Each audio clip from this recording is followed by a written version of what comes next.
பிஸ்மில்லா அல்ஹம்துலில்லா வஸ்ஸலாத்து வஸ்ஸலாமு அலா ரசூலில்லா ரப்பி ஷ்ரஹ் லி ஸத்ரி வ யஸ்ஸிர் லி அம்ரி வஹ்லுல் உக்தத்தம் மின் லிசானி யஃப்கஹு கௌலி. அன்பார்ந்த சகோதர சகோதரிகளே, அஸ்ஸலாமு அலைக்கும் வரஹ்மத்துல்லாஹி வபரகாத்துஹு. திருக்குர்ஆனை புரிந்து கொள்வோம் எளிய வழியில் பகுதி 1 தொழுகை பாடம் 18a. இந்த பாடத்தில் நாம் குர்ஆன் கற்பதற்கு மிக எளிதானது, இதனை கற்பதனுடைய அவசியமானதையும் இதை கற்பதே மிகச் சிறந்தது என்பதை பற்றியும் உள்ள வசனங்களை பார்க்க இருக்கிறோம். இலக்கண பிரிவிலே ஃபாஇல், மஃஊல், ஃபிஅல் ஆகிய வார்த்தைகளை பற்றியும் நாம் பார்க்க இருக்கிறோம். கற்றல் குறிப்பாக சில விஷயங்களையும் நாம் பார்க்க இருக்கிறோம். அல்ஹம்துலில்லாஹ், இந்த பாடத்தினுடைய நிறைவில் குர்ஆனின் சுமார் 40,469 முறைகள் இடம்பெறுகின்ற 222 வார்த்தைகளை நாம் கற்றிருப்போம். அல்ஹம்துலில்லாஹ். குர்ஆன் இறக்கி அருளப்பட்டதற்குரிய நோக்கம் என்ன?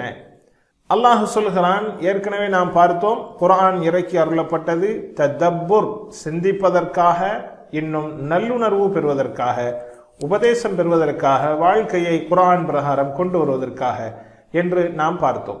அப்படியானால் அதனுடைய வசனங்களை சிந்திப்பதும் அதனுடைய வசனங்களை உள்வாங்குவதும் அவசியம்.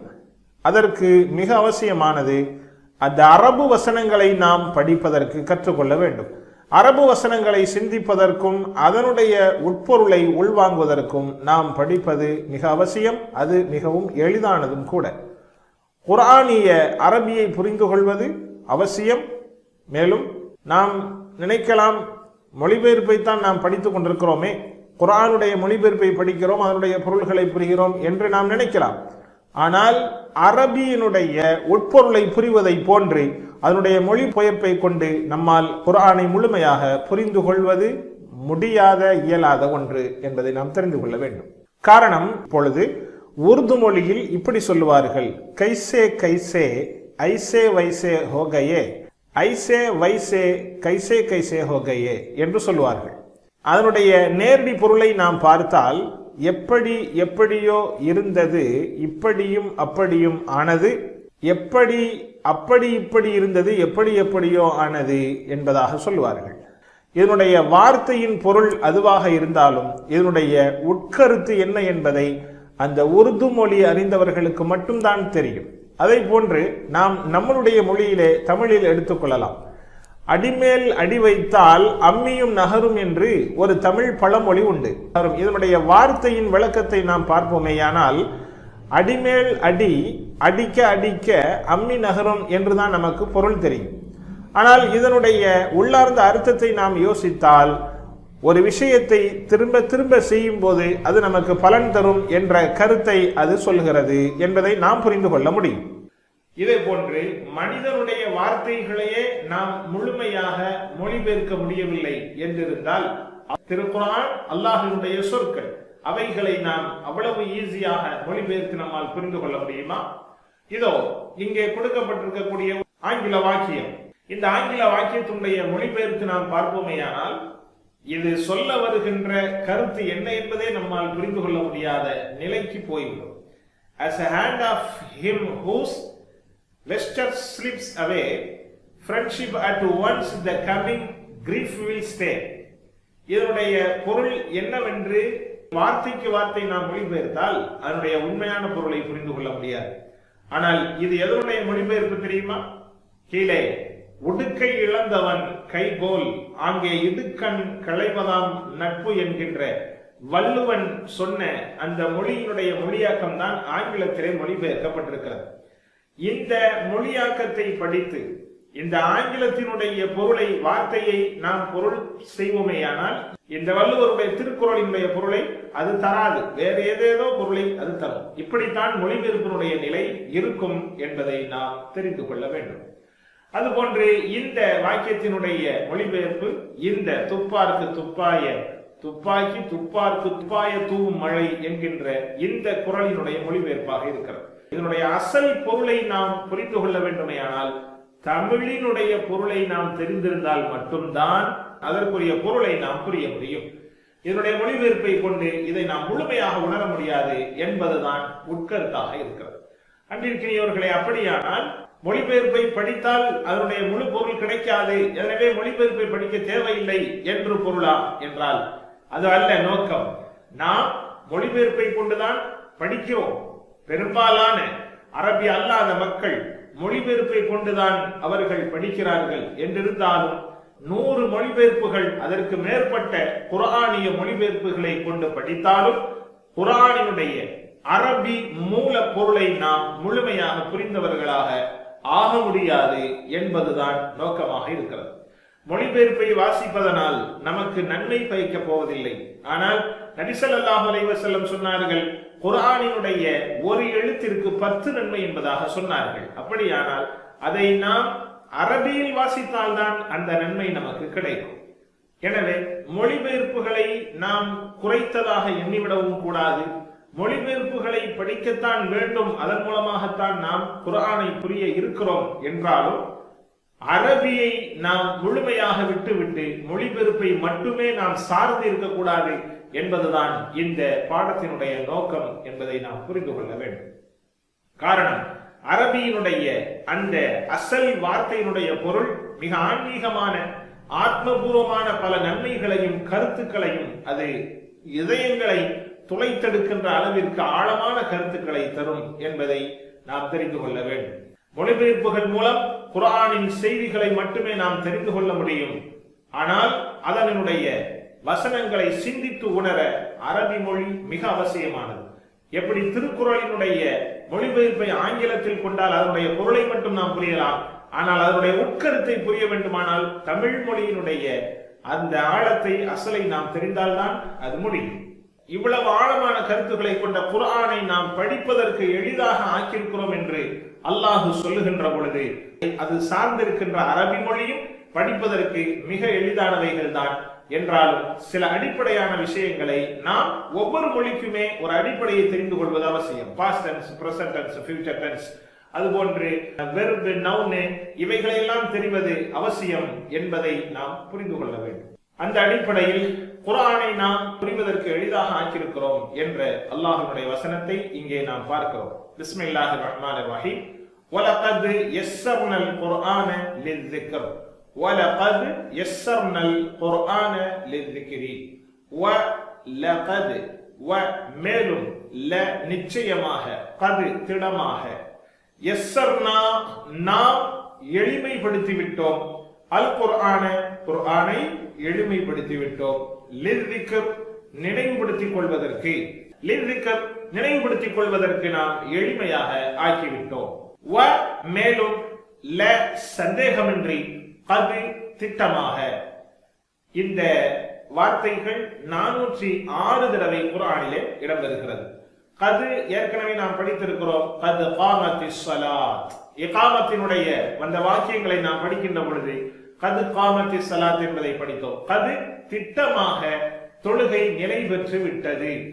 இந்த கது என்ற பொருள் ஏற்கனவே நாம் சொல்லியிருக்கிறோம். இந்த கது என்ற வார்த்தை பாஸ்ட் டென்ஸ், கடந்த கால வினை சொல்லில் வருகின்ற பொழுது உறுதி என்ற பொருளை தரும், நிகழ்கால வருங்கால வினை சொல்லில் வருகின்ற பொழுது சிலவேளை என்ற பொருளை தரும்.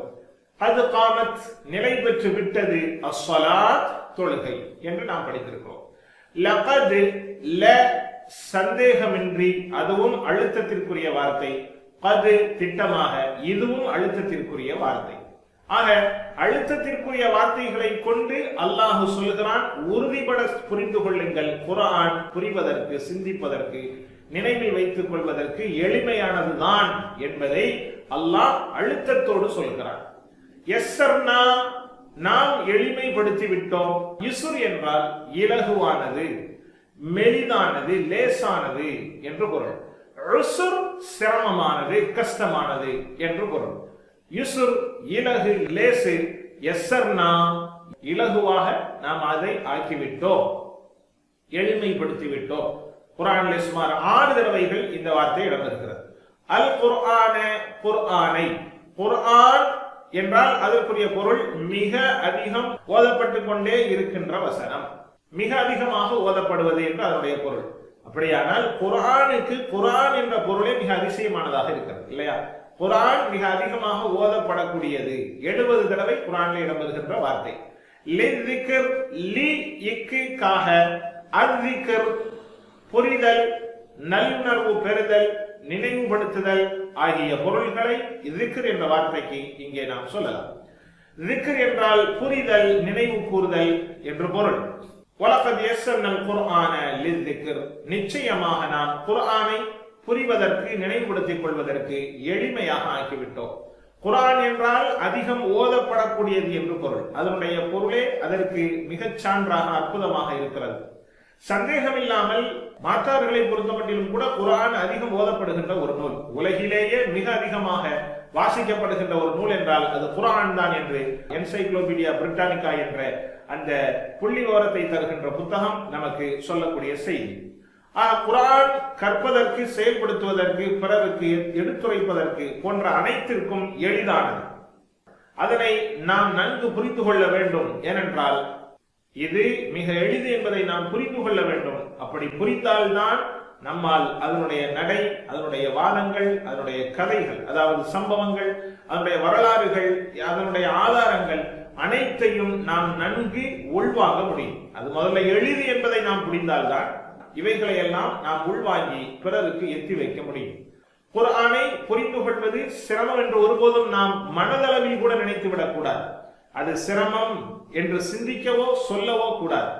அப்படி பிறர் சொல்வதையும் நாம் ஏற்றுக்கொள்ளவும் கூடாது. ஏனென்றால் நாம் அல்லாஹ் குர்ஆனை எளிது என்று சொல்லுகின்ற பொழுது நாம் அதை சிரமம் என்று சொல்வோமேயானால் அல்லாஹ்வுடைய சொல்லுக்கு நாம் முரண்பட்ட பாவியாக ஆகிவிடுகிறோம். எனவே அல்லாஹ் மன்னிப்பானாக. அது போன்ற ஒருபோதும் நாம் நினைத்து விடக்கூடாது. குர்ஆன் கற்பதற்கு மிக எளிதானது. அதற்காக தானாக அது புரிந்து கொள்ள முடியுமா? நாம் யாரிடமும் படிக்காமல், யாரிடமும் கற்காமல் அதை புரிந்து கொள்ள முடியுமா என்றால் முடியவே முடியாது. நபி ஸல்லல்லாஹு அலைஹி வஸல்லம் அவர்கள் கூறினார்கள், நாம் இதை கற்பதற்கான முதல் படி எடுத்து வைத்தால் அல்லாஹ் நமக்கு 2 படி அதை புரிகின்ற தன்மையை தருகிறார். இந்த ஹதீசுகளை நாம் புரிந்து கொள்ள வேண்டும். குர்ஆனை புரிவது அவசியம். அதற்கு நாம் எளிமையாக அல்லாஹ் ஆக்கியிருக்கிறார். அதற்கான முயற்சியில் நாம் இறங்கினால் கண்டிப்பாக அல்லாஹ் அதை புரிய வைத்து விடுகிறார். ஏற்கனவே நாம் படித்த இந்த 18 பாடங்களுமே போதும் மிகப்பெரிய சாட்சி குர்ஆன் புரிவதற்கு எவ்வளவு எளிது என்பதை நம்மால் புரிந்து கொள்ள முடியும். அல்ஹம்துலில்லாஹ். குர்ஆனை புரிந்து கொள்ளவும் அதிலிருந்து படிப்பினை பெறவும் அது மிக எளிதானது. அதே போல அதிலிருந்து நாம் எதை ஈமான் கொண்டு செயல் புரிய வேண்டும் என அல்லாஹ் விரும்புகிறான் என்பதையும் நாம் தெரிந்து கொள்வதும் சுலபம். ஆனால் இது போன்ற விஷயங்களை எளிதானது என்பதற்காக ஃபிக்ஹ் சார்ந்த, மார்க்க சட்ட ரீதியான, ஷரியத் சட்ட ரீதியான விஷயங்களை நாம புரிந்து கொள்ள முடியும் என்று நம்மை நாமே குழப்பிக் கொள்ளக் கூடாது. இது போன்ற சிரமங்களான வாரிசு, சொத்துக்கள் விவரமான விஷயங்களை எல்லாம் நாம கற்று புரிந்து கொள்ள முடியும் என்றால் முடியாது. அது பிறரை சட்ட நுணுக்கங்களை தெரிந்த அறிஞர்களிடத்தில் சென்று நாம் அதற்கு விளக்கம் பெற்றதற்கு பிறகுதான் நாம் அதை அடுத்தவர்களிடத்திலே கொண்டு போய் சேர்க்க வேண்டும். நாம இது போன்ற விஷயங்களை புரிந்து கொள்ள முடியாது. அல்ஹம்துலில்லாஹ். இவைகளை உள்வாங்கி சொல்லுங்கள். வலகத் யஸ்ஸர்னல் குர்ஆன லிஸ்ஸிக்ர். வலகத், மேலும் திடமாக, யஸ்ஸர்னா, நாம் எளிமைப்படுத்தி விட்டோம், அல் குர்ஆன, குர்ஆனை, லிஸ்ஸிக்ர், நினைவுபடுத்திக் கொள்வதற்கு. மேலும் நிச்சயமாக இந்த குர்ஆனை எளிதில் நினைவுபடுத்திக் கொள்வதற்கு நாம் அதை எளிதாக ஆக்கியிருக்கிறோம். அடுத்ததாக அல்லாஹ் சொல்கிறான், எளிமையானது மட்டுமல்ல, இதை படிப்பது சிறப்பும் கூட. உதாரணமாக நபி ஸல்லல்லாஹு அலைஹி வஸல்லம் அவர்கள் சொன்னார்கள், ഖൈറുக்கும், உங்களில் சிறந்தவர், ഖൈറുக்கும், உங்களில் சிறந்தவர், மன், யார் என்றால், தஅல்லம, கற்றார், அல் குர்ஆன, குர்ஆனை கற்றார், வ அல்லமஹு, மேலும் அதை கற்பித்தார். ഖൈറുக்கும், உங்களில் சிறந்தவர், மன், யார், தஅல்லம, கற்றார், அல் குர்ஆன, குர்ஆனை, வ, மேலும் அல்லமஹு, அதை கற்பித்தார்.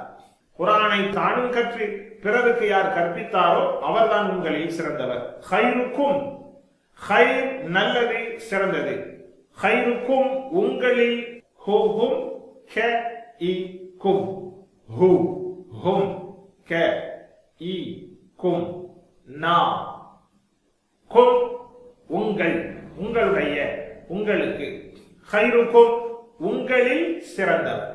மன், மன் ரப்புக, உங்களுடைய இறைவன் யார்? யார்?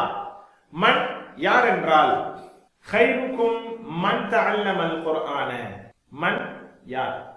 மன் ரப்புக்க, உங்களுடைய இறைவன் யார்? அதே போன்று உங்களில் யார் சிறந்தவர்? உங்களில் யார் சிறந்தவர்? கைருக்கும் மன் தஅல்லமல் குர்ஆன வ அல்லம, உங்களில் குர்ஆனை தானும் கற்று பிறருக்கு கற்றுக் கொடுத்தவரே சிறந்தவர்.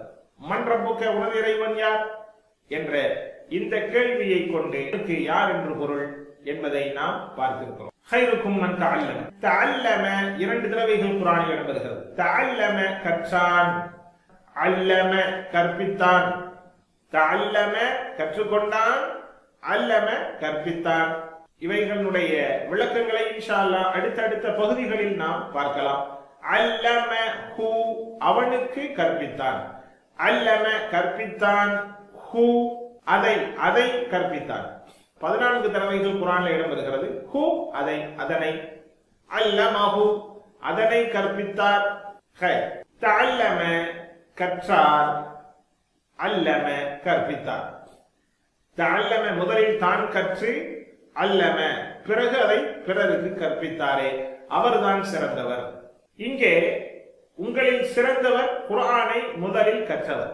எனவே மாணவரை முதலில் சொல்லிவிட்டு பிறகு ஆசிரியருக்கான தகுதியை சொல்கிறார்கள். ஒரு ஆசிரியர் கண்டிப்பாக தான் படிக்காமல் ஆசிரியராக ஆக முடியாது. இதுவே குர்ஆனை கற்கும் மாணவருக்கான பெருமையும் கௌரவம்.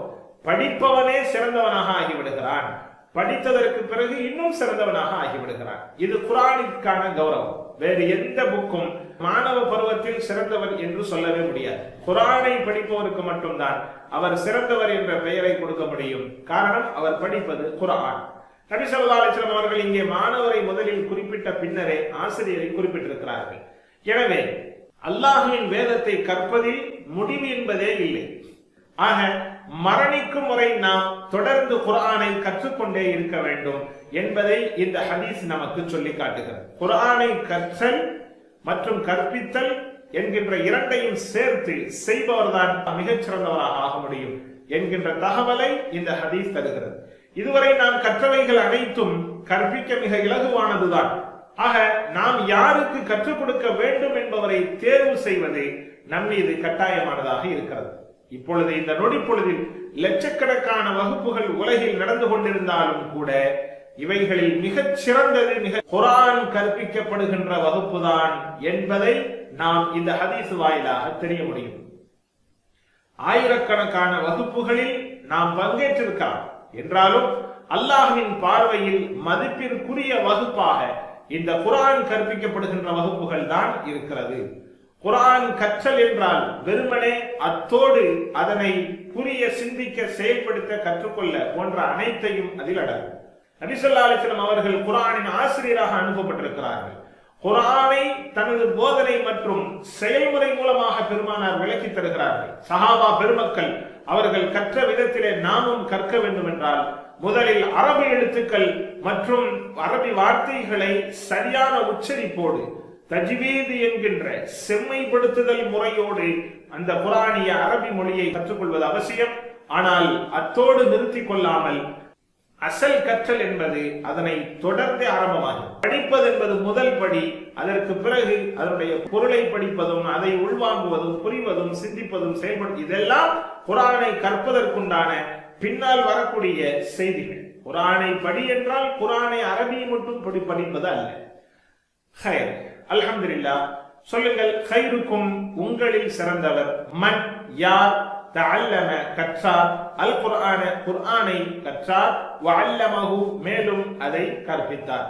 உங்களில் சிறந்தவர் குர்ஆனை தானும் கற்று பிறருக்கு கற்றுக் கொடுத்தாரே, அவரே ஆவார். அல்ஹம்துலில்லாஹ். இது போன்ற இன்னொரு நபிமொழியை நாம் பார்ப்போம்.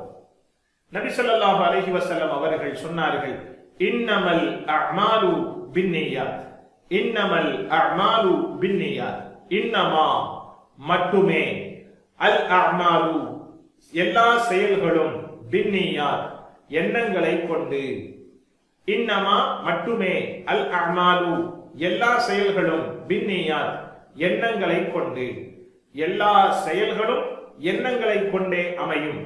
இன் என்றால் இதனுடைய பொருள் என்ன? நாம் படித்திருக்கிறோம். இதற்குரிய பொருள் என்ன? ஆல். எப்படி நாம் உறுதி செய்கிறோம்? இன்ஷா அல்லாஹ், அல்லாஹ் நாடினால். அல்லாஹ் நாடினான். எனவே நாடினான், அல்லாஹு அல்லாஹ், அல்லாஹ் நாடினான், ஆல் என்ற பொருள் வருகிறது அதிகமாக. அதுதான் அந்த இன்னுக்குண்டான பொருள். குர்ஆனில் 500 தடவைக்கு மேலாக வருகின்ற வார்த்தை இன், இன், ஆல். இன்னல்லாஹ மஅஸ் ஸாபிரீன். அதே போன்று இன்ன என்ற வார்த்தை குர்ஆனில் 1300 தடவைகள் வருகிறது.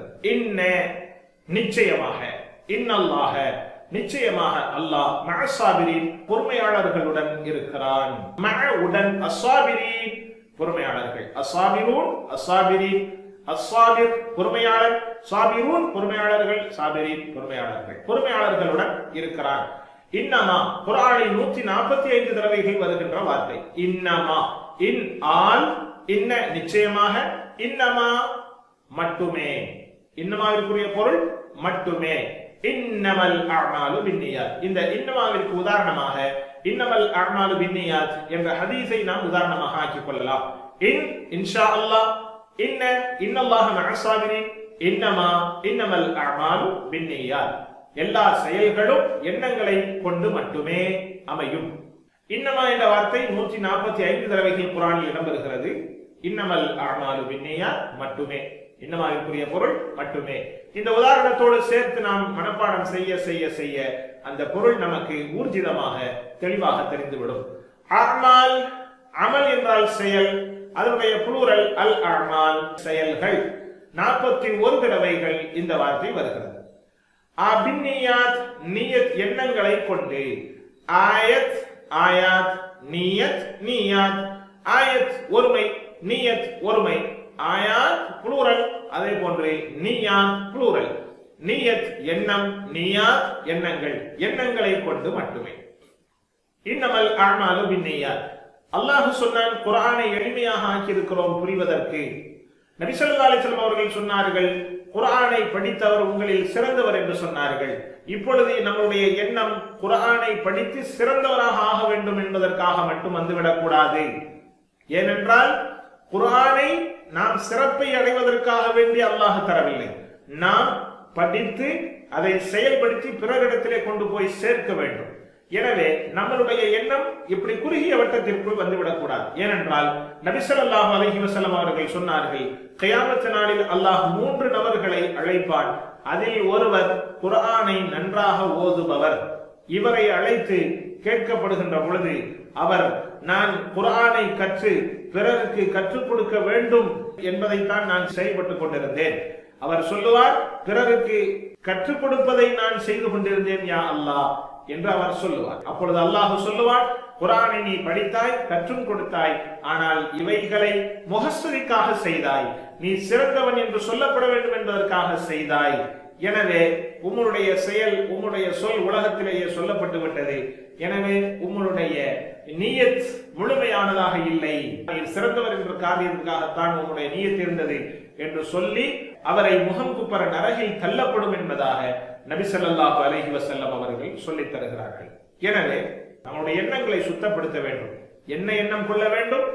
எல்லா நிலைகளிலும் அல்லாஹ்வின் பொருத்தம் மட்டுமே நமக்கு நோக்கமாக கொண்டு நாம் செய்கின்ற அனைத்து காரியங்களிலேயும் குர்ஆனை கற்பதும், கற்பதோடு புரிந்து செயல்பட்டு பிறருக்கு எத்தி வைக்கின்ற அனைத்து விஷயங்களிலேயும் அல்லாஹ்வினுடைய பொருத்தம் நமக்கு வர வேண்டும் என்ற எண்ணத்தோடு செய்ய வேண்டும். ஆக நாம் அல்லாஹ்விற்காக பிறருக்கு கற்பிக்கின்ற பொழுது அல்லாஹ்வினுடைய பொருத்தம் கிடைக்கும். குர்ஆனினுடைய யதார்த்தமான அந்த சிறப்பும் அதனுடைய புரிதலும் நமக்கு மேம்பட்ட நிலையாக ஆகிவிடும். நாம் பிறருக்கு அல்லாஹ்வினுடைய பொருத்தத்திற்காக பிறருக்கு நாம் கற்றுக் கொடுக்க வேண்டும். காரணம், அநேக மக்கள் குர்ஆனை விட்டும் தூரமாகவே இருக்கிறார்கள். கிட்டத்தட்ட 90% அரபு அல்லாத முஸ்லிம்கள் இன்று குர்ஆனை புரியாதவர்களாகவே இருக்கிறார்கள் என்பதை நாம் பார்க்க முடிகிறது. அவர்களுக்கு நாம் கற்றுக் கொடுத்து விட்டால் அவர்கள் பிறருக்கு அதை எத்தி வைத்து விடுவார்கள். எனவே நமக்கு தெரிந்தவைகளை நாம் பிறருக்கு கற்றுக் கொடுக்க வேண்டும். சொல்லுங்கள், இன்னமா மட்டுமே, அல் அஅமால் எல்லா செயல்களும், பின்னியாத் எண்ணங்களை கொண்டு, எல்லா செயல்களும் எண்ணங்களை கொண்டு மட்டுமே. இங்கே 3 முக்கியமான வார்த்தைகளை நாம் படித்தோம். இன், இன்ன, இன்னமா. இன், இன்ன, இன்னமா 2370 தடவை வருகிறது. இன், ஆல், அதனுடைய உதாரணம் இன்ஷா அல்லாஹ். இன்ன நிச்சயமாக, அதற்கான உதாரணம் இன்னல்லாஹ மஅஸ் ஸாபிரீன், இன்னமா மட்டுமே, உதாரணம் இன்னமல் அஅமாலு பின்னியாத். அல்ஹம்துலில்லாஹ், பாடம் நிறைவு பெற்றது. இன்ஷா அல்லாஹ் இலக்கண பாடத்தில் சந்திப்போம். அஸ்ஸலாமு அலைக்கும் வரஹ்மத்துல்லாஹி வபரகாத்துஹு.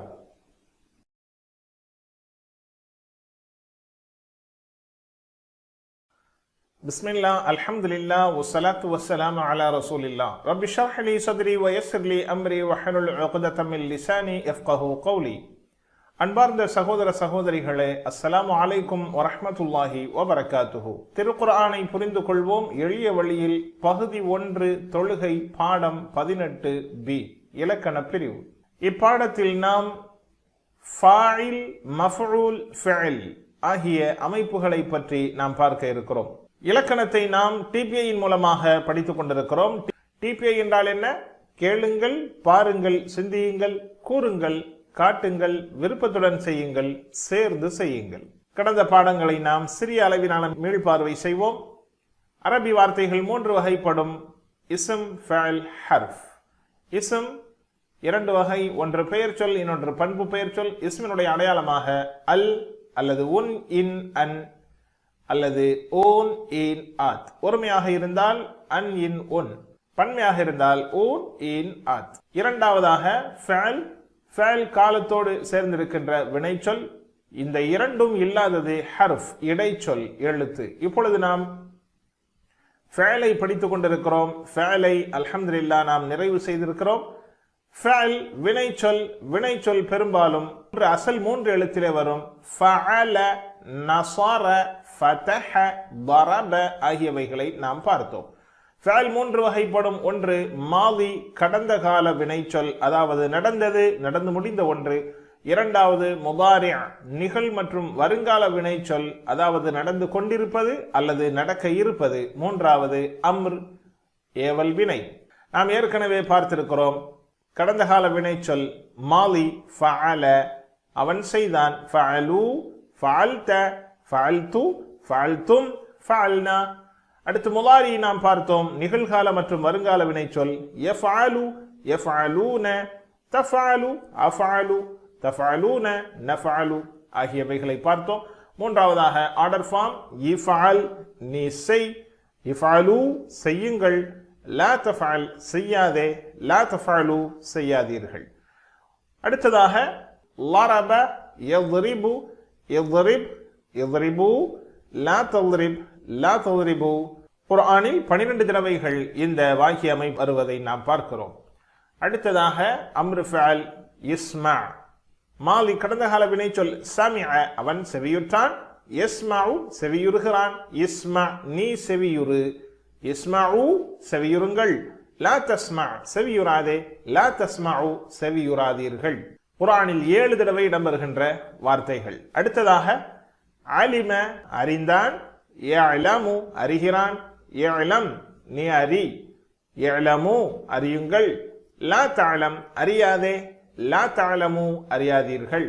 இவைகள் குர்ஆனில் 31 தடவைகள் இடம்பெறுகிறது. அடுத்ததாக அமில, செய்தான். யஅமலு, செய்கிறான். யஅமல், செய். யஅமலு, செய்யுங்கள். லா தஅமல், செய்யாதே. லா தஅமலு, செய்யாதீர்கள். ஹைர். இந்த வெர்பினுடைய மாதிரி அமைப்புகள் 4 வகை. ஒன்றாவது, அதாவது இவைகள் சாவி என்று சொல்லலாம். ஒன்றாவது ஃபதஹ, யஃப்தஹு, இஃப்தஹ். இரண்டாவது நஸர, யன்சுரு, உன்சுர். மூன்றாவது ضرب, يضرب, يضرب. நான்காவது சமிஅ, யஸ்மஉ, யஸ்மஅ. அரபியிலே வருகின்ற கடந்த கால வினைச்சொற்கள் 3 எழுத்தை சார்ந்ததாக இருந்தால் இந்த 4 அமைப்புகளில் ஒன்றாகத்தான் இருக்கும். இவைகளை நினைவுபடுத்திக் கொள்வதற்காக நாம் ஒரு வாக்கியத்தை அமைத்திருக்கிறோம். குர்ஆனை திறந்து படித்தால் ஃபதஹ, இறைவனுடைய உதவி கிடைக்கும். நஸர, இல்லையென்றால் அடி கிடைக்கும். ضرب, இதை செவியேற்றுக் கொள்ளுங்கள். சமிஅ, குர்ஆனை திறந்து படித்தால் ஃபதஹ, அல்லாஹ்வின் உதவி கிடைக்கும். நஸர, இல்லை என்றால் அடி கிடைக்கும். ضرب, இதை செவியேற்றுக் கொள்ளுங்கள். சமிஅ. இந்த வாக்கியங்களை நினைவுபடுத்திக் கொண்டால் இந்த அசல் வெர்புகளாகிய ஃபதஹ, யஃப்தஹு, நஸர, யன்சுரு, ضرب, யضرب, சமிஅ யஸ்மஉ, இவைகள் நமக்கு நினைவிற்கு வந்துவிடும். அல்ஹம்துலில்லாஹ். இப்பொழுது நாம் பார்க்க இருப்பது செய்பவன், செய்யப்படுபவன், செயல், இவைகளுக்கான வார்த்தைகளை நாம் பார்க்க இருக்கிறோம். இவைகள் வெறுபை சார்ந்தவைகள் அல்ல, இவைகள் நவுன். அதே நேரத்தில் நவுனில் பண்பு பெயர் சொல்லாக இவைகளை நாம் பார்க்கலாம். இப்போது நாம் சொல்லுகின்ற செய்பவன், செய்யப்படுபவன் பண்பு பெயர் சொல். மூன்றாவதாக சொல்லுகின்ற மூலச்சொல், இதான் மஸ்தர் என்று சொல்வார்கள் அரபியில். மூலச்சொல் ஃபஅல், செயல், செய்தல் ஆகிய மூன்று விஷயங்களை பற்றி பார்க்கிறோம். ஃபாயில் செய்பவன், மஃஊல் செய்யப்பட்டவன் அல்லது செய்யப்பட்டது, ஃபஅல் செயல். ஒவ்வொன்றாக நாம் பார்க்கலாம். பிஸ்மில்லா. இன்றைய பாடத்தில் நாம் ஃபஅலில் இருந்து, அதாவது ஃபஅலவில் இருந்து ஃபாயில், மஃஊல், ஃபஅல் இவைகளை எப்படி உருவாக்க வேண்டும் என்பதை பற்றி நாம் பார்க்க இருக்கிறோம். ஃபஅல அவன் செய்தான், ஃபஅல அவன் செய்தான், யஃஅலு செய்கிறான், இஃஅல் செய், ஃபாயில் செய்பவன். ஃபாயிலுடைய டிபிஐ இப்படி வைக்க வேண்டும். என்றால் ஃபாயில் என்றால் செய்பவன், செயல் என்பவன் எவனிடமிருந்து செயல் நிகழ்கிறதோ அவன். உதாரணமாக நாம் ஏதாவது ஒரு பொருளை கொடுப்பவனாக இருந்தால் நாம் இப்படித்தான் கொடுப்போம் என்பதனால் செய்பவன் என்ற பொருளை குறிக்கக்கூடிய இந்த வார்த்தையினுடைய டிபிஐயாக இப்படி கொடுக்கிறார்கள். ஃபாயிலுன் ஃபாயில் செய்பவன், மஃஊல் வாங்குபவன், செயல் நிகழ்த்தப்பட்டவன் அல்லது நிகழ்த்தப்பட்டது, மஃஊல் செய்யப்பட்டவன், ஃபஅல் செயல். ஃபாயில் செய்பவன், மஃஊல் செய்யப்பட்டவன், ஃபஅல் செயல். ஃபாயில் செய்பவன், மஃஊல் செய்யப்பட்டவன் அல்லது செய்யப்பட்டது, ஃபஅல் செயல். இந்த ரூட் வேர்ட் என்கின்ற இந்த ஃபஅல் என்பது ஒரே அமைப்பில் இருக்காது, வெர்புக்கு தகுந்தது போன்று அது மாறி மாறி வரும். இங்கே ஃபஅல் செயல், செயல் என்பது தீவை காட்டும். எனவே இது செயலுக்குண்டான அடையாளம். செயல் செய்தல். ஃபாயில் செய்பவன், மஃஊல் செய்யப்பட்டவன், ஃபஅல் செய்தல். இந்த வார்த்தைகளினுடைய அமைப்புகள் குர்ஆனில் 17 தடவைகள் இடம்பெறுகிறது. ஃபாயில் என்பது ஒருமை, இதனுடைய பன்மையாக ஆக்குவதற்கு நாம் ஏற்கனவே சொல்லி இருக்கிறோம். பண்பு பெயர் சொல்லினுடைய ஒருமையை பன்மையாக ஆக்குவதற்கு கடைசியில் வாவ் நூன் அல்லது யா நூனை சேர்க்க வேண்டும் என்று சொன்னோம். உதாரணமாக முஸ்லிமுன், முஸ்லிமூன், முஸ்லிமீன். அதே அமைப்புதான் ஃபாயில், ஃபாயிலூன், ஃபாயிலீன். ஃபாயிலூன் என்பதற்கான பன்மைக்கான டிபிஐ இப்படி காட்ட வேண்டும். ஒரு விரலை பிடித்திருந்தால் ஒருமை, நான்கையும் பிடித்திருந்தால் பன்மை. ஃபாயில், ஃபாயிலூன், ஃபாயிலீன்.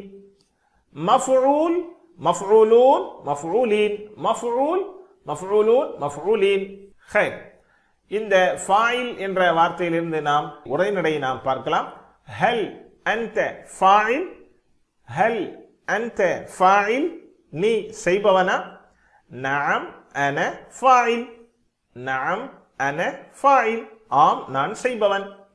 ஹல் அன்தும் ஃபாயிலூன், நீங்கள் செய்பவர்களா?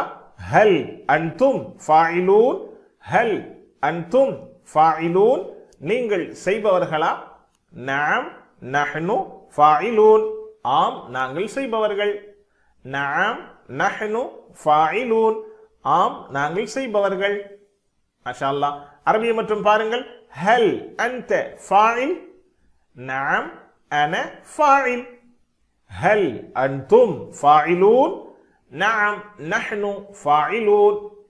ஹல் அன்தும் ஃபாயிலூன், நஅம் நஹ்னு ஃபாயிலூன். அல்ஹம்துலில்லாஹ். இதை போன்று இன்னொரு வெர்பை எடுத்துக்கொள்வோம். ஃபதஹ, ஃபதஹ திறந்தான், இஃப்தஹு திறக்கிறான், இஃப்தஹ் திற. ஃபாத்திஹ் திறப்பவன், ஃபாத்திஹ் திறப்பவன். மஃப்தூஹ் திறக்கப்பட்டது, மஃப்தூஹ் திறக்கப்பட்டது. ஃபத்ஹ் திறத்தல். ஃபாத்திஹ் திறப்பவன், மஃப்தூஹ் திறக்கப்பட்டது, ஃபத்ஹ் திறத்தல். ஃபாத்திஹ் திறப்பவன், மஃப்தூஹ் திறக்கப்பட்டது, ஃபத்ஹ் திறத்தல். 13 தடவைகள் குர்ஆனில் இந்த வார்த்தையினுடைய அமைப்புகள் இடம்பெறுகிறது. இதிலிருந்து உரைநடை நாம் பார்க்கலாம். ஹல் அன்த ஃபாத்திஹ், நீ திறப்பவனா? நஅம் அன ஃபாத்திஹ், ஆம் நான் திறப்பவன். ஹல் அன்த ஃபாத்திஹ், நீ திறப்பவனா? நஅம் அன ஃபாத்திஹ், ஆம் நான் திறப்பவன். ஹல் அல் மஸ்ஜிது மஃப்தூஹ், பள்ளி திறக்கப்பட்டிருக்கிறதா? நஅம் அல் மஸ்ஜிது மஃப்தூஹ், ஆம் பள்ளி திறக்கப்பட்டிருக்கிறது.